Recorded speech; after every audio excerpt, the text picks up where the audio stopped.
Now we're live. I'm here from the center of nowhere near Springfield, Missouri, and telling you from the Dale Wiley Show, which my daughter painted this. I love the little painting. Love it. That's And I'm awesome. talking to Brian Simpson, one of the members, one of the founding members of Threemerrywidows. And so, first of all, how are you, Brian? How are you in 2020? Well, Dale, first, thanks for having me. Yes. It's a real pleasure being here. Oh, definitely. I think I've got an echo. Okay.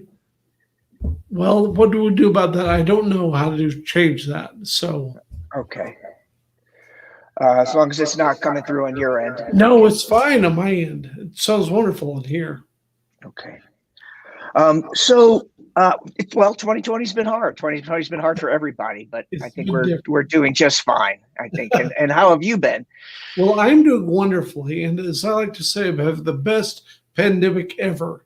And so just remember, when you feel something going bad, just remember that you have that attitude and you have the reason to turn it around and make it wonderful.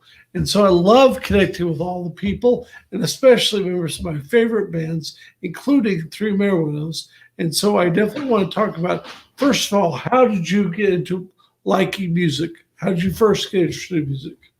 Oh, well, I think I've been interested in music my whole life. I started playing instruments when I was pretty young.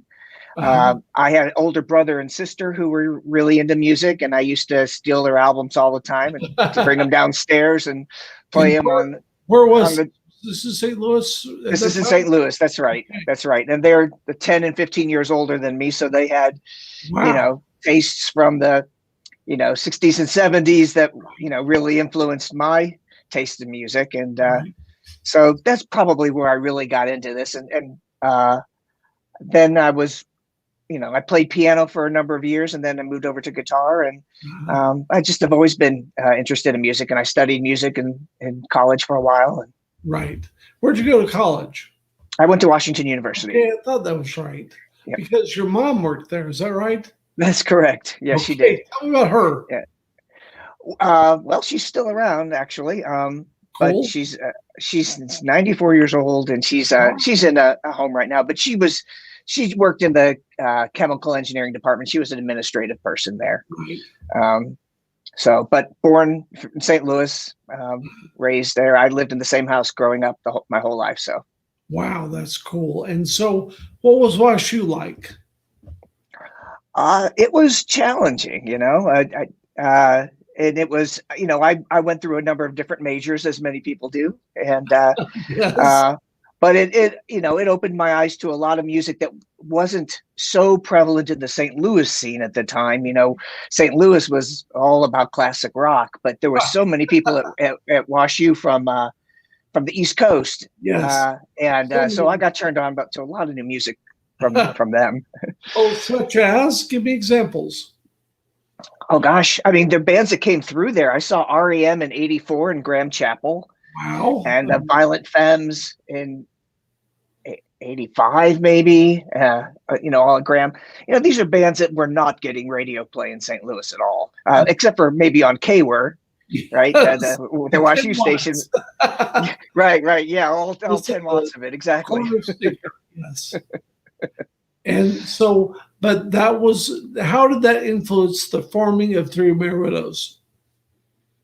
Well, I guess I just was sort of taken by that music and started writing with those things in mind. And I spent a lot of time working on writing early on, actually. And then the early Threemerrywidows stuff was pretty influenced by bands like, REM and the Cure and whatever other bands were around at the time. That obviously morphed into other things, but Right. Because by the time I got to WashU, you guys were back from Boston and you were you knew there was an album coming out and you were making really good music, but it was definitely a different influence. And so, That's how right. did it go from the first stage to the second stage? Again, I think listening to certain bands, you get exposed to more and more. got more and more exposed. Well, so I mean, there's a '60s element to a lot of the music that we did back then, right? So there was some Traffic influences and and Cream and things like that. So that's sort of in there, but there was more of Fairport Convention kind of influence, I think, at that time. And as soon as we sort of hit on that, I think that's kind of what where we went for a while with things. Right. It felt right to us. Because again, when I first saw you, I was with my friend Liz Allen, and what I so remember is we sat there in the Gargoyle and listened to that amazing drumming of Matt Albert, and that was the key. We said this is a good band, and they're going to be big because their drumming was so good. Matt was an unbelievable drummer. Right. Yeah, it's been hard this year. I remained close with Matt. We talked pretty regularly and talked just a couple of weeks before he passed. Really? He was just a sweetheart of a guy, just a wonderful person. And in terms of musicianship, second to none. I don't think I've never known a more musical drummer in my life. He's really phenomenal. Well, talk about the rest of the band. What was that band like? Well, they're family, right? The band is they're my family. They always will be. So Matt and I were together. We were the first two people. I saw an ad for him in a store, so we contacted him. And Charles was at WashU also. Right. And we had a mutual friend, actually. Charles, I was working down at a place, doing some research at a place called Central Institute for the Deaf, and Charles came down there as a subject. So so we met, and that we hit it off. But then he went away to graduate school.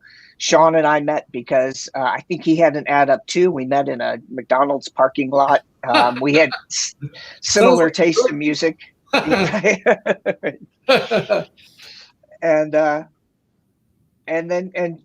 Sean knew Alice from Webster.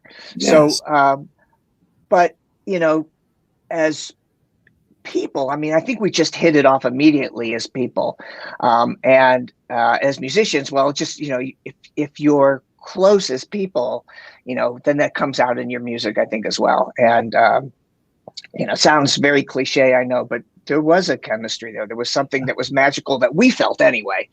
Yes. And it came out in our music, and we were uninhibited when we were playing with one another. We could explore things, and I've never experienced anything like it since. So, well, I guess the fact of having the bedrock of Matt and then Alice's voice was just such a big combination. And so, talk about Alice for a minute. Well, she's an incredible person on multiple levels, right? She's just, I mean, she just commands the room when she's there, whether she's up on stage or she's just hanging out with you. Right. She's an amazing, just a light. And in terms of her talent, well, I mean, I think that she's got the kind of voice that everybody listens to, and everybody can just say, "Oh my God, I'm in love with that voice," right? Love it. And I remember when we recorded our album, we recorded, but Peter Henderson was our producer, and Peter had been the engineer and had done producing for Paul McCartney. Right. And I remember he made a comment one time. He said, "There's only one other person I've known besides Alice who can nail the vocals first time just like that, and it's Paul McCartney." So she's in good company. But right. She's an amazing force. She really is. Yes. So. And so talk about that album that you made. Oh, well, where to start? We got, I could talk about the business. What would you like to hear about? Whatever you want to tell all.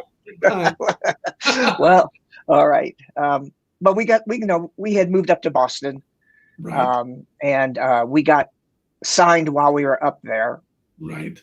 I think we moved in October, November timeframe, and that was quite an ordeal. And then we got signed in April, but we had actually gotten signed based on a show that we had played back at the Blue Note in Columbia with the Right. Connells.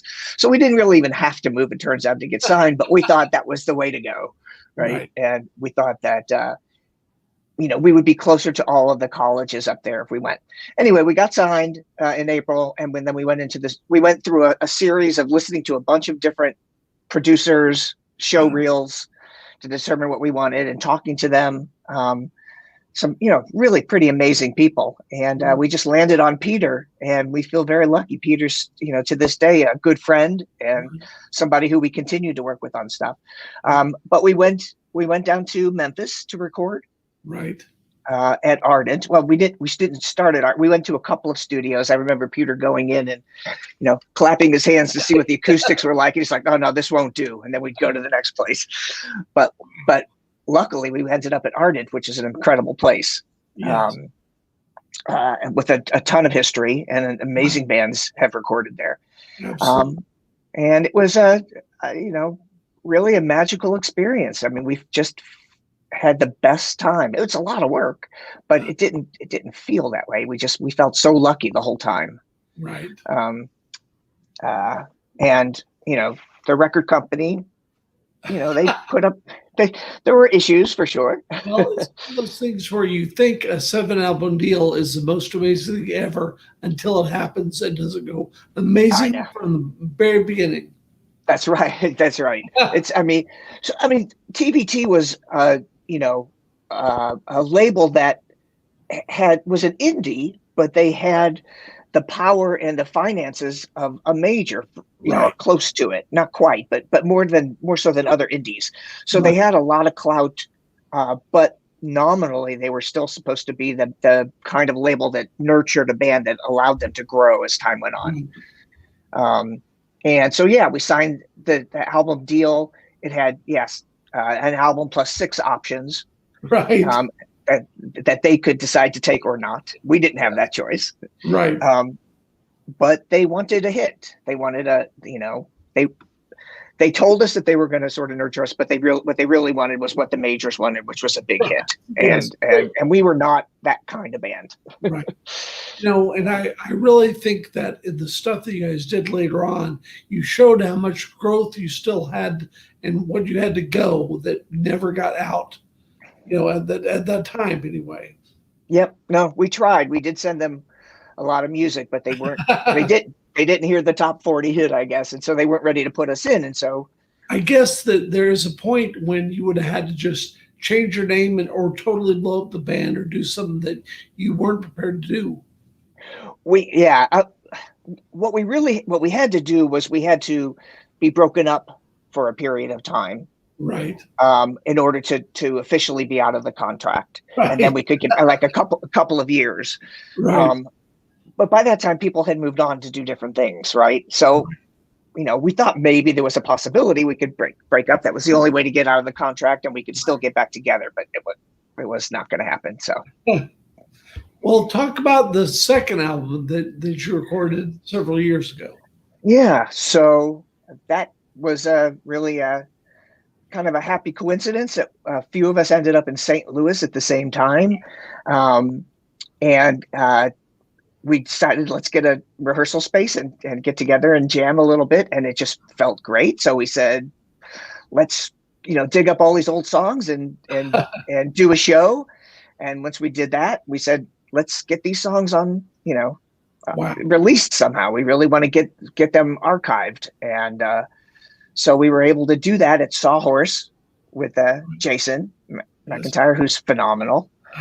And it's an amazing place. And we had a great time doing it. It took a while, right? We had some, hiccups along the way, some things that, kept us, we played our reunion show in 2015. Right. And we were going to play some more shows then. Well, we had actually had some shows booked. I had some health issues, and so we had to cancel those. And then it was a while before we got things going again. And then we got going on the album, and we just started doing demos at home and handing, passing them around to one another. We rewrote some of the songs, we rearranged some things, and it worked out great. And we're just, very pleased that we're able to get something recorded. Even, it doesn't need to. I mean, I'm glad that people get to hear it, but we were doing it so that we could have something archived. And so talk about the difference between being a band in the 90s and being a band now. Well, the whole industry has changed. Yes. In fact, have you seen the movie Recording in Progress that was made in by, I forgot his name, Justin Fisher, maybe, in St. Louis, actually. And they interview a lot of music industry people from St. Louis and then all around the world. Steve Albini, Steve Lillywhite. But they talk about how the industry has changed, and it has changed so much. People are not going, in terms of recording, people aren't going into the studios in the same way they were. People are not able to make a reasonable living unless they're performing live. So instead of, you don't go on tour to support an album, you get out an album so you can get your touring going. Right. So it's very different. And in terms of us, we're all separated, right? I'm in Ohio. Right. Sean's in St. Louis. Alice is in Texas, and Charles is up in New Hampshire. Right. And then Danny, who played with us at the reunion shows and on the album, is in St. Louis, and he's phenomenal. So it's a very different kind of situation now, but we're still writing. Sean and Charles and I are still working together on some things. We're putting together some songs right now. So, but the whole industry has changed, and I'm not sure it's changed for the better. All different, but in some ways you say it's better, in some ways it's worse. I mean, it's just different, definitely. Right. But also, your son played on those shows, right? He did. He played in our first reunion show. Yeah, he was 14 years old, 14, and he tore it up. Yeah, he was great, and he's a phenomenal guitar player. He's much better than I'll ever be. What's he doing now? He's in college. He's in his junior year. He's actually studying business, but he's also playing music and still. And where's he going? He's at Miami University in Oxford, Ohio. Oh, wow! So still close to home in your new home. Yeah, it's about an hour or so away. It's a beautiful little area, yeah, I think he likes it, but I think he wants to be playing more music. So, but nobody's playing right now, right? Play with his dad and his wonderful band, and just make a career out of that. That's what I see. That's right. That's right. So, what are you doing now? What's going on now with you? In my personal life, you mean? What do I do? Yeah, so we ended up here because I came back to Ohio for graduate school and ended up getting a job here. So I'm a researcher. I do perception research, psychoacoustics at the Air Force Research Laboratory here. Wow. I don't know what that means, but it sounds cool. I try to study how people hear things, and how you could hear things when there's a lot of sounds going on, how you could focus in on certain things and stuff like that. And I teach over at the university here. So that's, takes up a lot of my time, clearly, but I, my favorite thing is still to be in the studio and playing live. So, well, now let's talk for a minute about the project that we're doing called the Musical Map of Missouri. And it's to help musicians during the pandemic. And so who are a few people that you really send out or were really big in St. Louis for you? Who are the musicians that were big for me in St. Louis? Wow, that's an interesting question. There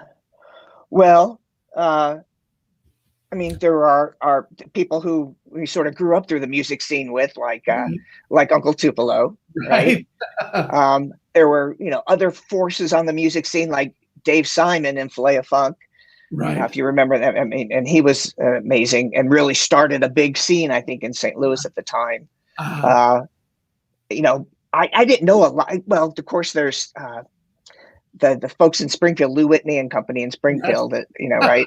The Skeletons, right? Have you And seen the movie? You need to see the movie if you haven't. I've not seen the movie. It's No. really wonderful. It's on Prime. Center of Okay. Duty by Dave Oakeshire. It's so good, and it has. Okay. So that's an extra bonus. But that's not the main point because it's so wonderful. Beautiful. I love it. But it's just about. Tell me about Cicero's and Uncle Tupelo and that stuff. Oh, Cicero's was. Did you get to? You saw bands at Cicero's, right? In the basement. Absolutely. Yeah. I mean, that was our home. We played there, as much as we could. It was smaller than a lot of other places, but it was still the best place to play. It was the best room and the sweatiest place, and the place where you're most likely to banged on the head on the stage as well. That's exactly right. That's exactly right. And you didn't care, right? Yes, exactly. That was like going home. All of your friends were there. You'd hang out early, you'd hang out late after the shows with the people at the bar. It was I remember we played for our album release. We did our album release there. We did 2 nights, and then the second night we left and drove straight down to Austin right after the show.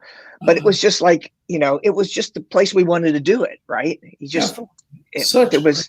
Yeah, I don't know. Is there a place like that in St. Louis now that has that same? Nothing like. I mean, the Duck Room is fine, but it's not like the original Cicero's. I mean, there's just no doubt about it. That place was special, and I'm sorry that it's not there anymore in the exact form that was then. Even though we know that for so many reasons that couldn't happen, but it was a crazy and special place. Definitely. Yeah, no, that's true. And then and. It was, it was great. It wasn't just the people from the general area that were there, but of course the Loop was a special place. Right. But musicians hung out there all the time, right? Absolutely. So it was the guys from Uncle Tupelo. It was all the bands hung out there all the time, and we were all friends, right? We all wanted each other to do well. We all loved going to see each other. It was never a competitive aspect to the scene in St. Louis. It was a really, magical scene, I think, in that regard. And that's not true in some of the other places we were. Boston was not like that. Boston felt very competitive.